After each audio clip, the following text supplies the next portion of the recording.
2 மனிதர்கள் ஜன்னல் வழியாக வெளியே பார்த்து கொண்டிருந்தார்கள். அதில் ஒருவனுக்கு அழுக்கு நிறைந்த சாக்கடைகளை தான் பார்க்க முடிந்தது. மற்றவனோ ஆகாயத்தில் ஜொலித்து நிற்கும் நட்சத்திரங்களை பார்த்தார். இதில் எதை பார்க்க வேண்டும் என்று முடிவு செய்தது நம்மள்தான். நம் கண்களை எங்கே திருப்ப வேண்டும் என்று நாம் தான் முடிவு செய்ய வேண்டும். உலக புகழ்பெற்ற நாவலிஸ்ட் சார்ல்ஸ் டிக்கின்ஸின் தந்தை நேவியில் ஒரு குமஸ்தனாக வேலை பார்த்து வந்தார். கடனாளியாக அவரை சிறையில் அடைத்தார்கள். சிறுவனாக இருந்த சார்ல்ஸ் ஒரு நிறுவனத்தில் குப்பிகளில் லேபிள் ஓட்டும் வேலையை செய்து கொண்டிருந்தார். மற்ற தொழிலாளிகளுடன் வேலை செய்து கொண்டிருக்கும் போது அவர் பல கனவுகளை காண்பார்.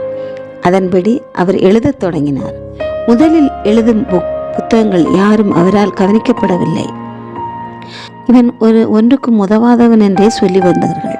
அதொன்றும் அவரை தளர செய்யவில்லை. தன்னால் எழுத முடியும் என்று அவர் திடமாக நம்பினார். எதிர்காலத்தில் உலக புகழ் பெற்ற பிரபல எழுத்தாளராக மாறினார். சார்ல்ஸ் டிக்கின்ஸ் எல்லோரும் விரும்பி படிக்கும் பல நாவல்களை அவர் எழுதினார். உருவாக்கும் திறமை உள்ளவர்கள் உயர்ந்த சிந்தனைகளோடும் வெற்றி பெற முடியும் என்ற நம்பிக்கையோடும் செயல்படும் போது எதிர்காலத்தில் சிறந்த படைப்புகள் உருவாக்கப்படுகிறது. மற்றவர்கள் காண்பது போல் காணாமல், எதிர்ப்பவர்களின் ஈன மொழிகளின் கவலைப்படாமல் உங்களுக்கென ஒரு தனி வழிவகுத்து முன்னேறுங்கள். அப்பொழுது வெற்றிகள் உங்களை தேடி வரும். உங்களது சரியான மனோபாவங்களை எதிர்கால வாழ்க்கையின் வெற்றிகளுக்கு அஸ்திபரமாக மாற்றிவிடுங்கள்.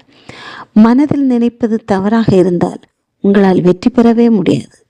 நாம் ஏமாறி விடுவோம். தன்னால் முடியாது என்ற மோசமான சிந்தனைகளை, தோல்வியடையும் என்ற பயம், எதிலும் நம்பிக்கை இல்லாமல் இருப்பது, இவை யாவும் வெற்றி பெறுவதற்கு தடையாக மாறிவிடும். துவக்கம் உங்களிடத்திலிருந்தே துவங்கட்டும். வரும் தடைகளை எல்லாம் வெற்றிகரமாக தாண்டுங்கள். நீங்கள் கனவு காணும் லட்சியத்தை நோக்கி பயணம் செய்யுங்கள். உதிர்ம் இலைகளை பொறுத்தல்ல, மலர்ந்திருக்கும் பூக்களை பொறுத்தே உங்களது தோட்டத்தை கணிப்பார்கள்.